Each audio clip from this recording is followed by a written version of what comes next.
ज्ञानेश्वरी अध्याय 18 भाग 25. संजय धृतराष्ट्राला हा सारा संवाद मनापासून ऐकवत होता. पण धृतराष्ट्राला ते तत्त्वज्ञान ऐकायचे नव्हते, तर स्वतःच्या पुत्रांचा विजय झाला का असेच तो सारखा विचारत होता. आता संजय त्याला उत्तर देत आहे. तो म्हणाला, हे राजा, जसे गुरु तेथे ज्ञान, चंद्र तेथे चांदणे, शंकर तेथे पार्वती किंवा सूर्य तेथे प्रकाश हा असावयाचाच, त्याप्रमाणे जेथे श्रीकृष्ण तेथे लक्ष्मी आपल्या अष्टसिद्धींसह असावयाचीच. त्यातून श्रीकृष्ण स्वतःच विजय स्वरूप आहे आणि अर्जुन विजय या नावाने प्रसिद्धच आहे. त्यामुळे लक्ष्मीसहित विजय निश्चितपणे त्याच पक्षात आहे. श्रीकृष्ण ज्याचा पिता आणि श्रीलक्ष्मी ज्याची माता आहे, त्यांचाच शेवटी विजय होणार. यापेक्षा अधिक काही मी नाही सांगू शकत. देवाच्या बळानेच अर्जुन मोठा पराक्रमी आहे आणि अर्जुन आपल्यापेक्षा पराक्रमी असावा, व्हावा, अशी जगतपिता म्हणून श्रीकृष्णांचीही इच्छा आहे. असे असताना विजय हा पांडवांचाच होणार. जर कौरवांचा विजय झाला तर तो विजयच खोटा म्हणावा लागेल. जेथे लक्ष्मीपती श्रीकृष्ण आणि पांडुपुत्र अर्जुन, तेथे विजय आणि सर्व ऐश्वर्य आहे, असेच माझे मत आहे. यत्र योगेश्वरः कृष्णः यत्र पार्थो धनुर्धरः तत्र श्रीर्विजयोर्भूतिर् ध्रुवा नीतिर्मतिर्मम. आणि मी व्यासशिष्य आहे, त्यामुळे माझी वाचा त्यांच्यामुळे सत्य होईलच. एवढे ठामपणाने सांगून संजयाने आपले सांगणे पूर्ण केले. माऊली म्हणतात, अशी ही गीता देवी भगवती असून हे 700 श्लोक म्हणजे देवीचे स्तवन करणारी सप्तशतीच होय. यातील केवळ एक श्लोक सुद्धा अज्ञानाचा अंधकार घालवण्यास पुरेसा आहे. हे गीतेचे श्लोक म्हणजे स्वर्गातील पारिजातक वृक्षाची जणू फुलेच.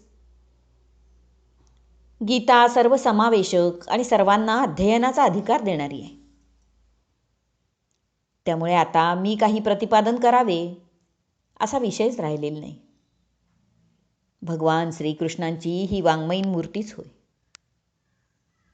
चकोराचे निमित्त करून पौर्णिमेचा चंद्र जसा त्रैलोक्याला शांत करतो, तसे अर्जुनाचे निमित्त करून भगवंतांनी साऱ्या विश्वाला बोध केला आहे. एका गीतेचे सेवन केले तर इतर शास्त्रे अभ्यासण्याचे प्रयोजनच राहत नाही. कृष्णार्जुनातला हा सारा संवाद गद्यामध्ये होता, पण व्यास महर्षींनी तो श्लोकबद्ध केला. अमर्याद अशा ब्रह्मवस्तूचे ज्ञान 700 श्लोकात मापले आणि हेच संस्कृत श्लोक मी मराठी भाषेत आणले. सामान्य जीवापर्यंत पोचवण्याचा प्रयत्न केला. अहो, गीता हा भोळा ईश्वर आहे. त्याने श्री व्यासवचनांच्या सुंदर पुष्पांच्या माळा जरी धारण केल्या असल्या तरी मज पामराच्या ह्या साध्या दुर्वांकुरांना तो नाही म्हणणार नाही, तितक्याच प्रेमाने धारण करेल. अहो, राजहंसाचे चालणे अत्यंत डौलदार म्हणून प्रसिद्धच आहे. पण म्हणून आणखीन कोणीही काही चालूच नये किंवा मशालीच्या अंगी मोठा आकार असल्यामुळे तिचे तेज, तिचा उजेड भरपूर असतो. पण छोट्याशा पंटीच्या अंगी तिच्या परीने तेज असतेच की. त्याप्रमाणे व्यासमुनींसारख्या विशाल बुद्धीच्या महात्म्याने गीता तत्व रचले, तरी माझ्यासारख्याने माझ्या शक्तीप्रमाणे त्याचा अनुवाद करू नये का? आणि पिता ज्या वाटेने जातो त्याच मार्गावर मूल पावले टाकीत जात नाही काय? तसा मीही जरी लहान आणि अनधिकारी असलो तरी पित्यासमान व्यासमुनींच्या पावलावर पाऊल टाकून, अन्य अनुवादकारांची मदत घेऊन हा गीतार्थ सांगण्याचे धाडस केले आहे. आणि महत्त्वाचे म्हणजे श्री गुरु निवृत्तीनाथांनी आधीच माझ्या बुद्धीत ही गीता सार्थ करून ठेवली होती. त्यामुळे ते आयतेच विवेचन मी मराठीत आणू शकलो. संस्कृत गीतेची रचना ही श्लोकबद्ध आहे, तर माझी रचना आपली साधीसुधी ओवी छंदात आहे. ही रचना वाचून ऐकून कुणालाही आत्मानंदाचे सुख प्राप्त होईल.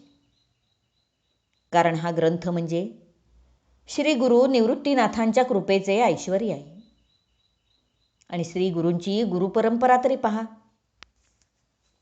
सर्वप्रथम भगवान शंकरांनी क्षीरसागरात एकांतात पार्वतीच्या कानात काही अतिगूढ ज्ञानरहस्य सांगितले. आदिगुरु श्री शंकर त्यांनी ते ज्ञानरहस्य पार्वतीच्या कानात सांगितले. पण त्या समुद्राच्या लाटेत एक मोठासा मत्स्य होता आणि त्याच्या पोटात श्री विष्णू गुप्तपणाने वास करत होते. त्यामुळे ते ज्ञानरहस्य मत्स्य रूपातल्या श्री विष्णूंना प्राप्त झाले. पुढे तो मत्स्य मत्स्येंद्रनाथ या नावाने प्रगट झाला. ते पर्वतावर संचार करीत असता हातपाय तुटलेल्या अवस्थेतील चौरंगीनाथ त्यांना दिसले. त्यांच्यावर दृष्टी पडताच चौरंगीनाथ सर्वांग परिपूर्ण झाले. केवळ दृष्टीने, मत्स्येंद्रनाथांच्या दृष्टीने चौरंगीनाथ सर्वांग परिपूर्ण झाले. त्यानंतर ते ज्ञान त्यांनी गोरक्षनाथांना दिले. अखंड समाधी ज्ञानाची दीक्षा त्यांना दिली. अगदी अष्टांग योगाच्या सर्वोच्चपदी बसवली. त्यांनी ते ज्ञान महाराज गहिनीनाथांना सोपवले. त्यानंतर कलीच्या प्रभावाने त्रस्त झालेल्या जीवांची दया येऊन गहिनीनाथांनी हे ज्ञान श्री गुरु निवृत्तीनाथांना दिले आणि आज्ञा केली की आद्य गुरु श्री शंकरांपासून हा जो संप्रदाय चालत आला आहे त्याद्वारे तू या जीवांना अज्ञानातून सोडव आणि त्यांना मोक्ष मार्गावर आणून सोड. असे माझे श्री गुरु निवृत्तीनाथ त्यांनी हे ज्ञान रहस्य माझ्या बुद्धीत घालून या भावार्थरूपी गीता ग्रंथाची माझ्याद्वारे निर्मिती केली. त्यांनी जेव्हा त्या आत्मज्ञानाचा वर्षाव केला तेव्हा मी केवळ चातक बनून त्यांच्या पुढ्यात उभा राहिलो.